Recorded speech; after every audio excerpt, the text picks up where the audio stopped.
Apa kabar saudara-saudara yang terhormat?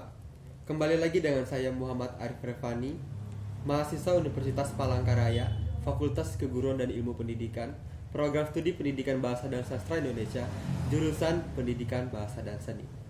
Di sini saya akan kembali memaparkan pemahaman saya dari hasil kesimpulan saya dalam mata kuliah Latihan Pemeranan Teori Praktik Pementasan Drama.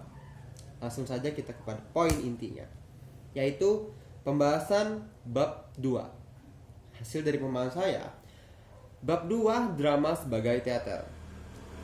Drama sebagai teater adalah pengolahan naskah drama oleh sutradara untuk dipentaskan. Arahan sutradara dipelajari dan ditafsirkan oleh aktor ke sejumlah penonton.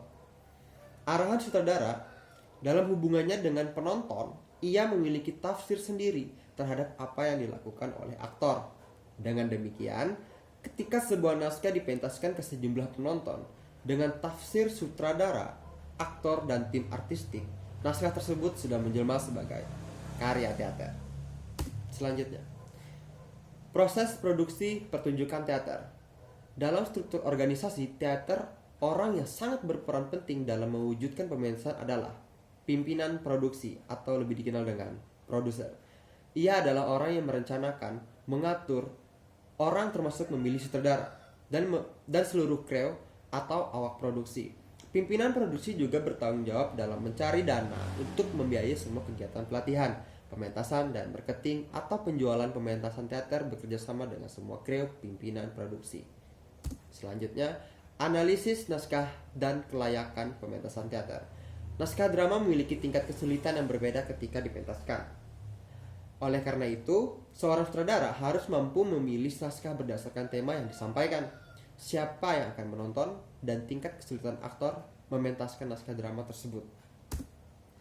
Selanjutnya, kriteria kekuatan kelayakan naskah drama. Naskah yang dapat dipentaskan di panggung adalah naskah yang durasinya tidak terlalu panjang dan tidak terlalu pendek. Untuk para pemula yang mementaskan naskah drama, durasinya antara 60 sampai 90 menit adalah ideal dalam sebuah pementasan. Namun, jika durasinya lebih dari 120 menit, perlu penggarapan lebih serius agar penonton tidak merasa bosan. Selanjutnya, penonton, tingkat pendidikan, tempat, dan lingkungan pertunjukan. Nah, tingkat pendidikan penonton merupakan variabel yang harus diperhitungkan dalam pementasan drama. Naskah drama yang akan dipentaskan untuk remaja harus memiliki nilai edukasi dan dapat memberikan motivasi. Naskah drama yang dipentaskan untuk mahasiswa dan penonton terdidik harus mampu memberi pencerahan dan kritik atas apa yang terjadi di masyarakat. Selanjutnya, faktor pendukung pementasan, sponsorship, dan peralatan pentas. Faktor pendukung dalam pementasan drama adalah penonton. Nah, penonton yang membayar tiket sebagai variabel yang harus diperhitungkan. Makin bermutu sebuah pementasan, makin banyak penonton yang dihadirkan. Hal itu terkait dengan jenis naskah yang dipentaskan, penulisan naskahnya, dan kepopuleran aktor. Seorang sutradara yang baik harus mampu menggait aktor terkenal untuk menyedot penonton. Selanjutnya, pertelaan atau daftar tugas dalam tim produksi. Yang pertama, produser. Produser merencanakan, mengarahkan proses dan pelaksanaan proses produksi, penggalangan dana, dan merencanakan keuangan, merancang pemasaran untuk membawa penonton. Itu adalah produser. Selanjutnya adalah sutradara. Sutradara ini menyiapkan aktor, tim artistik menuju pementasan yang berkualitas bekerjasama dengan produser. Selanjutnya ada aktor. Aktor ini melaksanakan pemeranan dalam pertunjukan teater berdasarkan instruksi sutradara. Lalu ada kru panggung. Kru panggung ini membantu sutradara menyiapkan aspek estetik setting panggung berupa barang-barang yang fungsional untuk mendukung acting para aktor. Selanjutnya, kru lighting. Kru lighting ini membantu sutradara menyiapkan aspek visual berupa penataan pencahayaan panggung agar tempat bermain dan benda-benda di panggung lebih fungsional. Selanjutnya ada kru musik. Kru musik ini membantu sutradara menghadirkan aspek auditif yang mendukung aspek visual dan memudahkan aktor mengucapkan dialog dengan jelas. Lalu, kru rias dan busana. Ini membantu sutradara menyiapkan rias wajah, karakter tokoh, dan busana yang dikenakan di panggung. Nah, lalu ada manajemen produksi teater. Yang A, persyaratan pekerja teater. Itu ada kultural, literer, artistik, dan teatral. Secara kultural, pekerja teater memiliki pengetahuan luas tentang kebudayaan dan dunia dan bangsa. Keterlibatan dalam masalah kebudayaan, memiliki visi kultural yang baik, keterbukaan rendah hati, ingin belajar terus, dan lain-lain. Dan memiliki pengetahuan luas tentang hidup.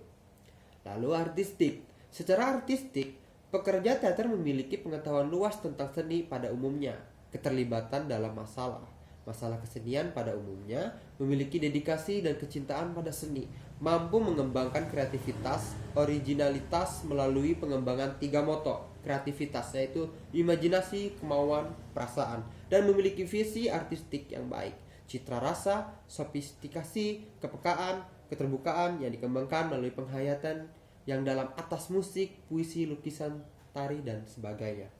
Selanjutnya, literal.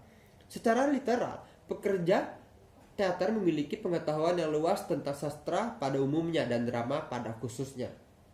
Terlibat dalam masalah-masalah sastra, punya visi sastra yang baik, citra rasa, sofistikasi, daya kritik sastra yang baik, punya pengetahuan tentang ilmu-ilmu humanitas dan ilmu sosial, agama, filsafat, dan lain-lain. Dan cinta yang besar pada sastra, memiliki bacaan yang luas tentang sastra pada umumnya dan drama pada khususnya. Selanjutnya, teatral. Secara teatral, pekerja teater memiliki pengetahuan luas tentang seni teater dan sejarah teater. Terlibat dalam masalah teater, memiliki visi teater yang baik. Nah, manajemen produksi teater. Selanjutnya ada yang B, pemimpin produksi. Secara umum, pimpinan produksi bertugas merencanakan, memimpin, mengarahkan, mengkoordinasi, dan membiayai produksi. Lalu yang C, sutradara. Secara khusus, sutradara menyiapkan aktor dan trio artistik untuk mewujudkan pementasan di panggung dengan berkualitas. Lalu D, aktor. Aktor bertugas mematuhi arahan sutradara terhadap peran yang dimainkan, melakukan kreativitas dan inovasi yang disetujui sutradara, bekerja dengan para pemain secara keseluruhan dan peran yang dimainkan. Lalu yang D adalah tim artistik. Tim artistik membantu sutradara dalam mewujudkan tuntutan artistik seperti yang diinginkan sutradara. Semua tim artistik bekerja sama untuk mewujudkan tim artistik secara keseluruhan. Panggung, lighting, dan sound harus bersatu dalam menghadirkan pertunjukan yang tertarik.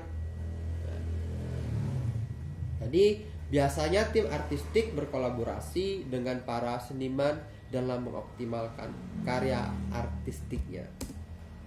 Oke, demikianlah pemaparan hasil pemahaman saya dalam teori praktik pementasan dalam mata kuliah latihan pemeranan. Semoga dapat bermanfaat dan bisa menjadi wawasan baru untuk pendengar dan penonton saya. Cukup sekian dari saya. Terima kasih. Sampai jumpa saudara-saudara yang terhormat.